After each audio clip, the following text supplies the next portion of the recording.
Assalamualaikum Form 4. Lembek.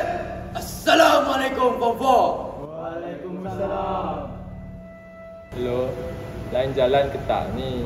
Line clear. Semua cikgu disiplin dah balik. Over. Okey.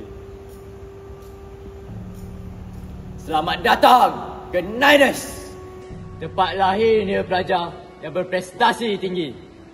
Seiring dengan moto kita, beriman, berilmu, berjasa. Mulai hari ini, aku nak semua patuh dan taat pada standard murid kita. Yang pertama, mendengar kata. Yang kedua, mematuhi peraturan. Yang ketiga, menyayangi sekolah. Yang keempat, berbudi bahasa. Yang kelima, berbudaya cemerlang. Dan yang keenam, menyumbang bakti. Faham tak? Faham.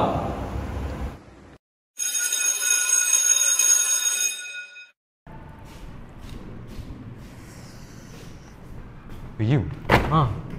Kau dengar cerita pasal adik tu? Ada dengar tadi time rehat kan dekat wakaf. Tapi aku tak tahu apa lah. Dia tu, dia gaduh besar tu. Dengan siapa? Uzai. Uzai? Cerita sikit. Pasal perempuan lah. Lah. Kau kenal tak Dayin Trisha Luna tu? Pasal dia tu je? Kan semua orang duk gila pasal dia sekarang. Tapi G5 tahu tak pasal benda ni? Kau ni dari form 2 lagi kau duk cakap pasal G5. G5 tu, G5 ni. Apa benda G5? G5 ni kalau senang kau nak panggil group of 5. Dia ni terdiri daripada 5 orang form 5 yang pegang jawatan tertinggi dalam pengawas sekolah kita. Adib tu kecil pemadam ni je. Siapa je dalam G5 tu? Kau tanya siapa? Aku tunjukkan kau. Weh geng, tengok sikit. Saksikanlah. Okey, yang first, Bendari. Bendari kita tahu ni, nama dia Zafri. Dia, kerja duit je. Kira duit macam kerja bank, tapi tak kerja bank lah. Tapi, bila orang lain minta tolong, dia sentiasa tolong. Lepas tu, kita ada Nasrin. Dia ni setiausaha kita. Dia ada pelajar punya data. Satu sekolah ni. Tanta, alamak rumah korang pun dia ada. Style gila!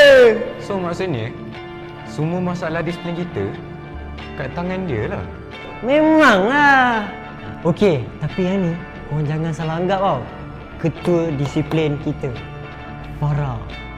Yang ni, semua spot check, semua budak isap vape, semua budak yang main phone dalam kelas, dia lah orang ni.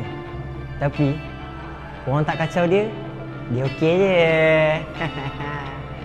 Yang keempat, PKP, penolong ketua pengawas, Alaina. Dia ni in charge untuk agihkan tugas lah dekat semua pengawas lain. Lepas tu, dia backup kat KP kita. Tak, sekarang ni, siapa KP? Siapa yang paling power sangat tu? Power sangat ke dia?